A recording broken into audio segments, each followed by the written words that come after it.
Hi folks, I am in Beverly Hills and you can see some of the street behind us. So just drove up here after today's session at the shelter at Mission Hills and just thought I'd take just an opportunity to share some of my thoughts as I was walking through. So nice neighbourhood.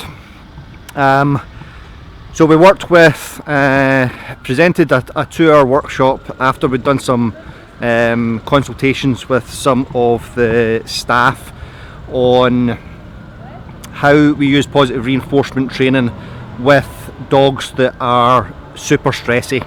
Okay, so what lots of the problem behaviours that we get in shelters are so we get reactive behaviours. The dog will lunge and bark on a lead towards dogs and people, jumping up, so lots of mounting, and leash biting or lead biting, so the dog will jump up and tug on the lead. Okay, now with all of these behaviours, if we accept that all behaviour is trying to access reinforcement, so that's trying to access positive reinforcement or trying to achieve negative reinforcement by removing something which is stressful, that's where the spell is going, then we can provide opportunities to reinforce the dog's behaviour. Okay, so we can provide reinforcement for the dog. So one of the things that we did this morning, this morning, for dogs who jumped up and mounted us. Okay, so if the dog jumps up and starts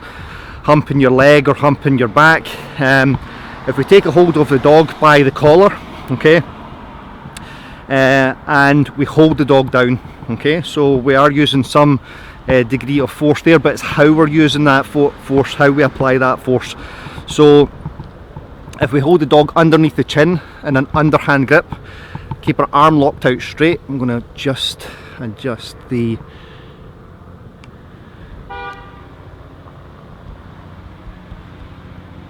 there we go. If we take an underhand grip with the dog and keep our arm locked out straight, then the pressure is going on the back of the dog's neck and not on the dog's throat, so that's going to be less forceful. Keep our arm locked out straight, which keeps us safe, okay, because we need to, with all of these techniques that we use, we need to keep ourselves safe as well, so the dog's not jumping up and headbutting us, and then we can pet the dog. So very often with humping behaviours is the dog is trying to access our attention and our affection. So if we give the dog that attention and that affection, that physical affection, so petting the dog based on behaviours which we like, okay, which is 4 feet on the ground, that now becomes the contingency which the dog learns. If I keep 4 feet on the ground, then I will get petted, whereas previously they have learnt the contingency, if I jump up, then I get some sort of interaction that way. What we did with one of the young pit bulls as well was we then set up those contingencies. So he was playing with another dog in the yard. As he was playing, I then said to the staff and the volunteers who were there to get down on one knee, okay, which is a cue for him to come in and interact with us. And while he was doing that, and towards us, we're able to put our hands out in front of us and catch him by the collar and pet him, and that worked a treat. Okay, so historically what we have learnt is that when the dog jumps up on us, then we turn our back, okay, and we have a negative punishment contingency that we will remove ourselves as a reinforcer when the dog jumps up on us, okay, and that's with an aim of reducing the jumping up. But what we're doing there is we are denying the dog what they are looking for in that moment, okay, and there's a better way to do this. So we're positive reinforcement trainers, so let's positively reinforce the behaviours that we want by setting those up, setting those scenarios up or those contingencies up by using this big human noggin that we've got. Okay, so that was one of the instances that we did.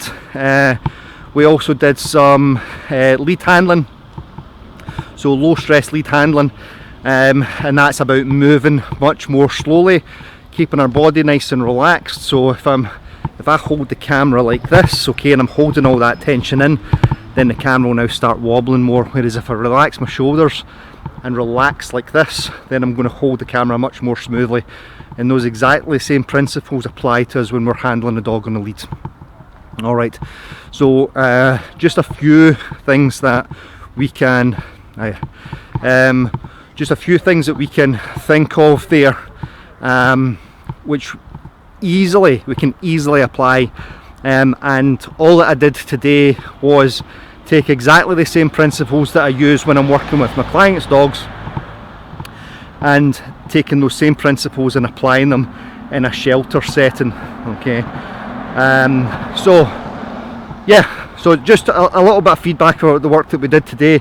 I've got the weekend off, and then I'm heading down to the San Diego Humane Society on Monday to start work on the Tuesday. So we're going to do a 5-day course from the Tuesday until the Saturday, working with the same types of dogs, so big bouncy young dogs, for the same types of behaviours to get them ready for adoption. Alright, so thanks for watching this, guys. Yeah, having a good time out here, it's nice. Left Seattle last weekend where it was snowing, and we've now got these sun setting. So we've got the, see if I can focus that way if I get me out of the way. No, I'm going to stay in frame, so you can see the sky just changing there as the sun's setting. Alright, so thanks for watching this, guys. Thanks for your continued support. So I wouldn't be here if people weren't consuming my content and then asking me to come out to places and do work with them, and that's all thanks to you. So I am hugely indebted to you, and that comes from you watching my stuff, commenting it and sharing it, so helps get the word out. So thanks very much, love and peace, and I'll catch you soon.